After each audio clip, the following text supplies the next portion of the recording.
Good afternoon and welcome to What Comes Next Live.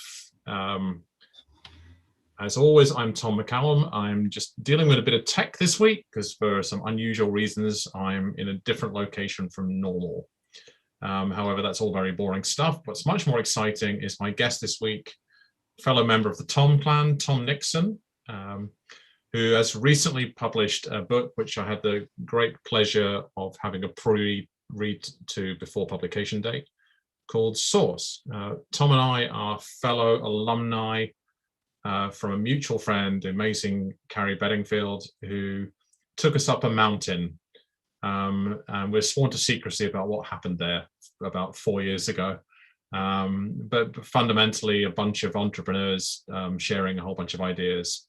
And off that, a lot of things have catalyzed. And more than one of my fellows from that group have been guests on the show. And it's an absolute pleasure to have Tom on today, especially as he's just launched his new book, Source.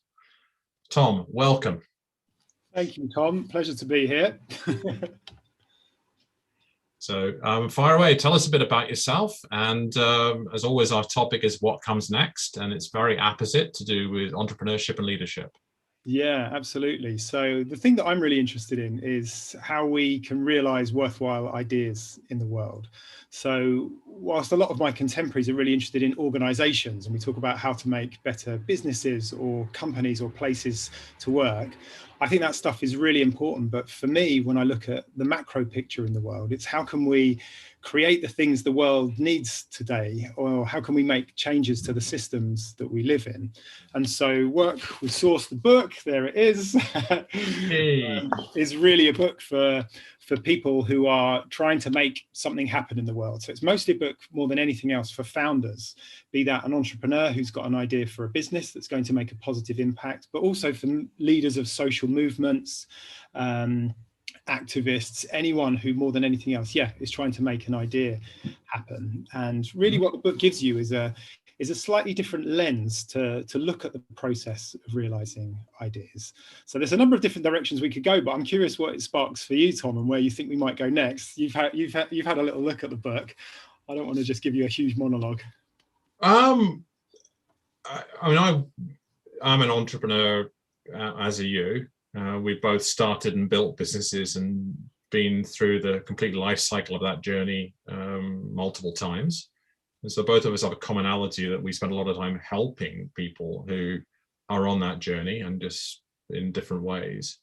What struck me as really interesting, and I know a lot of your experience personally fed into this as well as working with leaders, was your distinction between founder/entrepreneur and the source. And so for me, that's the core underpinning thought of the book.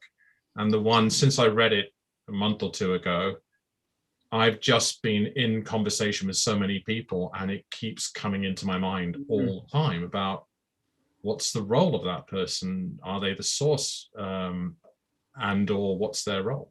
So tell us a bit about your... Great. Well, I'd like to understand how you came to this awareness and then explain kind of what it all means. Yeah, sure. So this is one of the central concepts of the book, and it's that whilst particularly in businesses and organizations, we're used to thinking of formal roles like who's the CEO.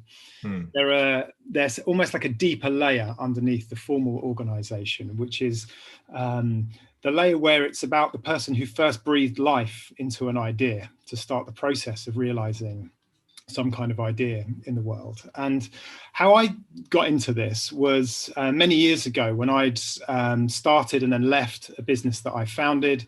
And then I watched from the outside for a couple of years while it did well for a while, and then it started to go wrong, and good people were leaving. The company didn't have a clear vision for where it was going that was really bringing everyone together anymore. And the truth was, it wasn't really the fault of anybody that was there. They were all great people, but somehow the wheels were spinning and it wasn't getting traction anymore. And that was when a good friend of mine, Charlie Davis, introduced me to the work that the book is centered on by Peter Koenig. And he said, whilst you think you've left the company that you founded, actually, I don't think you really left it, and you still have this connection to it. Mm-hmm. And that just sounded completely bizarre to me, really almost like witchcraft somehow. Mm-hmm. But that's when I first discovered this idea that there's a role inside any human initiative. So from a theatre production to a company to an activist movement, there's a role that starts with the originating founder, the first person who first took some kind of risk to invest themselves in an idea, to start making it happen. And that was the role that I occupied as the founder. And the really interesting thing was that despite having sold most of my shares and having physically left the company, I'd even left the country, and resigned from the board and so on, I still had this like a special energetic connection to the field, if you like, that I'd opened up as the originating founder. And so this was really new to me, that there was this idea that there was this role that people don't really tend to acknowledge or understand. But once you start to learn to see it, a lot of other things in organizations start to make sense, that you start to find that other tensions and problems that are emerging seem to trace back to the person who's in the role of source. And in my particular case, in that story, what I hadn't done well is I hadn't handed that role on, because there can be a succession process, which is again different from just handing over a set of formal responsibilities or handing over or selling some shares. It's a much more heartfelt rite of passage, to pass on the role of source to a successor. And I hadn't done that. And that seemed to explain why the company was struggling. And that precipitated a fascinating journey where I ended up getting drawn back into the company. My business partner at the time, who was an exceptional business guy and leader, he ended up leaving to take his dream job with another fantastic company. And together with the team, we managed to turn the company around in 6 months. And then a little while later, decided to completely blow the company apart. And that spawned a whole raft of new initiatives. So it can be quite catalytic when you start to look at things through a new lens. But we can, dig into some of the specifics, but I'm curious what it opens up for you. In the book, you tell your story as you've recounted. What examples? So, like I mentioned to you, once I read it, I started to see it. It's like when you've got young children. I know you've got a young kid. It's like when my kids were younger, if they're bored of a long car journey, I was taught by a friend of mine who has 4 children. I only have 3. He says, well, just play the car game, drive along. He says, pick a color. He says, okay, red. Okay, go look at, count the red cars. And all of a sudden it seems like every car they spot is red. Yeah. So I just see it. And I guess you've been looking at this for quite a long time. What examples that, popular examples might you point to? Yeah. So that people might be aware of. Yeah, so a really famous and interesting example of this is looking at the story of what happened at Microsoft. So the obviously the very famous source of Microsoft was Bill Gates, as I think everyone knows. And then if we look at Bill Gates's process of how he eventually left the company that he started, the first attempt at a succession was to Steve Ballmer, as you'll recall, who was quite a character in many ways. And so the interesting thing that happened there is Bill Gates, formally handed over the CEO role, and formally Steve Ballmer had the power. But through the odd informal conversation I've had with people at Microsoft, they say it kind of still felt like it was Bill's company. And so there's something going on at a deeper, more human, intuitive level than the formal roles and responsibilities. And Steve Ballmer managed to make the company profitable, but it didn't really grow. And people often comment that it was sort of creatively a bit stagnant and got a bit left behind by newer tech companies in the market. And as we all know, eventually Steve Ballmer left the company. Bill Gates came back for a period of time. But the way to look at this through the lens of the role of source is like he never actually really left. And the company was a bit rudderless because he wasn't fully leading it. And then the really interesting thing more recently that seems to have happened, now that Satya Nadella is the new CEO of Microsoft, now the vibe that I pick up is that it does seem to have a new lease of life again. And obviously we can all have many opinions about Microsoft. They're a huge company and there are probably some great things and some less great things about it. But it does seem to have that creative momentum in it again. And so we get the impression now that there has been a more heartfelt succession of the role of source, from Gates to Satya Nadella. So yeah, so that's a famous one, and a lot of my work is around succession. So it's when founders want to leave, or when things go wrong after, like it did at my company, sometimes even years later, and somehow there's a connection to the old founder, even though people think they've left. And I think people who've been entrepreneurs and they've been in that creative role of holding a vision and holding space for something to emerge, they often intuitively get it. Lots of founders I talk to, when there are confusions going on in their companies, they read about source and they go, you've put words to something that I've sensed and felt. And that's what Peter Koenig clarified through his work, and that's what eventually I put my book on. Yeah. Well, as you would see from my homepage, what comes next is my kind of tag.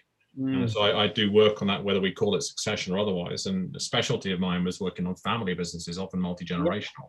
Yeah. And I think what comes up for me in listening to this, as we kind of take this in an iterative dialogue, I guess, is there are differing degrees of consciousness and awareness of that. And I think there's an interesting comparative around family business as opposed to founder-started businesses. Yes. Because when you get to I won't dive into multi-generational families too much, but if I look at the Microsoft example, and I would echo your anecdotal experience from talking to people of different seniorities in Microsoft, the vibe has totally changed there since Nadella took over. And I referenced Nadella as an open leadership guy, a humble leader, the opposite of the table banging, I hate Oracle. Yeah, he's pretty impressive, isn't he, as a corporate CEO? So very different style, but I wonder to what level Bill Gates was ever aware of his place in your language, the energetic connection, his place in the energy field of this, whether he was conscious of what he brought, and whether because it feels like there has almost been a source handover to Nadella, because to some degree Microsoft is very creative and freeing, and like it might have been 20, 30, 40 years ago. But I just wonder to use that as an example. What would it look like, or what examples might there be where people, however they defined it, had consciousness around what they were bringing and did elegantly do a handover? Yeah, well, there are some facets, and sometimes it happens by accident, and sometimes they're really interesting case studies. I mean, I'll tell you one story to bring it to life a little bit. This was a chain of local food outlets, really well known in Brighton. I'm not going to name it by name because the founder there said they need to give it a bit of breathing space first. But I can tell you the story. But there was an originating founder who started this food outlet. And it grew, and he opened a couple of stores in Brighton, and then eventually he sold the business to a friend of mine. And so from a formal level, it was very clear. So he bought 100% of the shares. The old founder had resigned as a director. He'd installed himself as the new managing director. So as far as lawyers and accountants are concerned, the succession is done. But what the successor found was that actually things were a real struggle in the early years. It was really hard to find direction and to get people moving in the same direction. And after a couple of years, through sheer hard work, eventually managed to open its first new outlet in some time. And during that opening process, on the second day, he decided to invite the old founder to come along and see what he'd done, who he'd been deliberately keeping at arm's length because he didn't want the waters to be muddied. And quite a special thing happened, that the two of them were standing outside this shop looking at it, and he'd created a bit of new branding on the storefront. And the old founder put his arm around my friend and just said, "Wow, it's really great what you've done with this. This really is yours now. And they shared this tender little moment. Hmm. And, you know, in source language, what we'd say is that was the moment the succession really happened. And there was like a handover operating at, you know, a deeply sort of heartfelt or psychological level, or even spiritual level, some would say, from one person to the other. And after that, the successor felt different. He felt like it really was his now, in spite of already being the MD and in spite of owning the whole business. Yeah. And fortunes changed, and he found a great creative flow, opened up all kinds of exciting new avenues for the business. And so, yeah, so that was a really nice example that happened by accident. Now what I often do is work with clients where they want to do this very deliberately, where they can see that there's a succession happening. And they're trying to say, okay, how can we acknowledge this deeper level and pay attention to it and make sure the succession happens there as well? So the old founder can really let go and the new person can fully take it on and hold it in the same way a founder would, even though they weren't there at the beginning. And family businesses often do this very well, intuitively. Often when they learn about it, they go, oh yeah, we've been doing that for generations. So it's actually nothing new. But Peter has really clarified it, and a few of us are helping to get those ideas out into the world.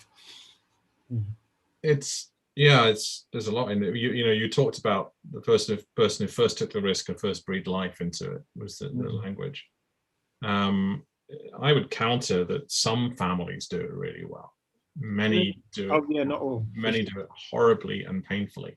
And a recent example for me that I do feel to share is a client I worked with for a number of years, and the patriarch passed away relatively quickly a month ago, roughly.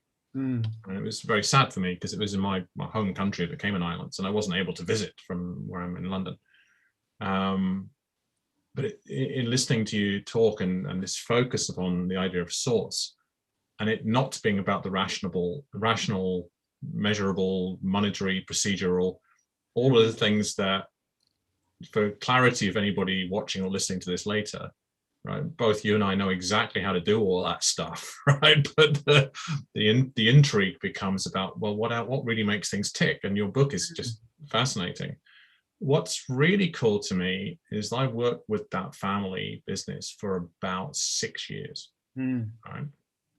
And on effectively succession, on what comes next, both in terms of generational handover, but also in terms of making sure the business knew who it was, what it was, all of the business growth stuff, right?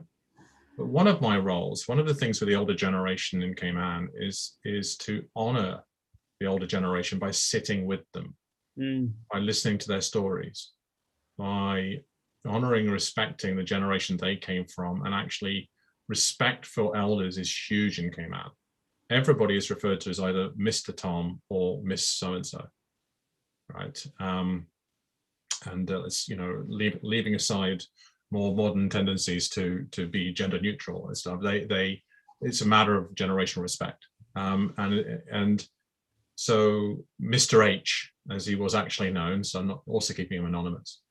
Part of my role was to spend an hour sitting with him every couple of weeks. And I'm always listening with the context of succession. But part of that is letting go and letting go of the business, but also recognizing, capturing his stories, writing them down, sharing them with the next generation in a sort of neutral observer space. And actually, I've played a small part in that. And I genuinely feel that, and I've spoken with a generation that took over since, and it's of course devastating to lose their father. However, that it's their business now. Yeah. And so there's things that can be done, and they're not what's written down on the income statement and balance sheet. Yeah. So perhaps I'd just hand that back to you now. And so yeah. And the most, it's nice that we're focusing on succession, because I think this is, one of the parts of it that I'm most fascinated with. But what seems to happen is that when the succession does happen, the thing that's really passed on more than anything else is the values of the organization, which again is something that's not on the balance sheet, and it's not in the, the articles of association of the of the company, but it's the deepest sense. If you keep asking why are we doing what we're doing, and how do we hold ourselves here, then when you get no deeper answer, you've usually got to what we might call the values. And that's really the thing that gets passed on. And there's a process between an outgoing source and a successor, where it's almost like a dance that they have. And the outgoing source is really looking to see whether the successor really gets it and is really going to hold these timeless values of the initiative. And meanwhile, the successor needs to think, do I really want to take this on? You know, for better and for worse, because they're taking on like an energetic field, if you like. Right. That sounds like slightly spiritual language, but I don't have any better words to use for it. They need to feel it, that they really want to take it. And when the two of them sense that the time is right, which might even take years to build up to, it passes in an instant. And the test is do they remember the moment? So both people will remember this really special moment, just like the founder that I mentioned earlier. Yes. Who, as soon as I mentioned this idea of succession source, he immediately said, oh yeah, I had a moment like that, and told me the story. And this happens time and time again in our work and in our research. And so if anyone knows Bill Gates, ask him if he can remember a moment where it felt like in a very deep in his gut or in his heart. I mean, he's a very heady guy, I think. So I'm curious about how he feels that stuff. But ask him if he remembers a moment where it really felt like he passed it to Nadella, and then we'll know for sure that it's happened. I have a suspicion they would remember. Yeah. And I like weird. My late mentor, Ed Percival, he said, you know, when he did presentations and workshops, he'd position that he might say some strange things. He might say something that's downright weird. And when I say something is weird to you, tell me, because where I come from, weird is a high form of praise. And he worked on every form of spirituality, energy, on top of all the functional business stuff that the world is much more comfortable talking about. Yeah. And I might consider that there was never a moment where Gates and Nadella talked, but there might have been a moment where Gates was just simply sitting somewhere and realized he'd handed the torch, right? But he released that energy field. So that's me being weird, you know? Yeah. Well, this is how we find out more, is by collecting these stories. And it does seem to happen that it's a moment with the two of them together. Yeah, that would make sense. One-to-one process. I mean, a big part of my work is working with very participatory, often very decentralized initiatives, often where they rally a bit against the idea of being anything top-down. And sometimes in that world, they don't like the idea that somebody has some kind of special role that's different to everybody else, which I can really understand, because we live in patriarchal societies where there's often power that's ordained on someone and not granted in perhaps a more democratic way. But what I'm slowly seeing in those communities is actually the idea of the role of source is starting to gain some traction there, just because they're seeing that it does seem to explain a lot of the dynamics that they see. But the best sources find that they don't have to be a tyrannical, dictatorial top-down leader. They might occasionally switch some of that on if the situation really demands it. You know, if you're in a state of emergency and you have to make a big decision very fast, you don't have time to convene everybody, and you need someone you can trust to make a big decision quickly. And we have that in democracies as well as in companies. But most of the time, what the source really does is host and hold space for other people to take the initiative within the wider frame that they've opened up, and allow people to become sources for their part of the whole. Sometimes we call that a specific source. So you certainly see this within companies. You can look at the overall field of the company, but then within that, for each product, there's probably someone that first breathed life into the idea for each product, or maybe certain functional areas or other initiatives or teams in the company.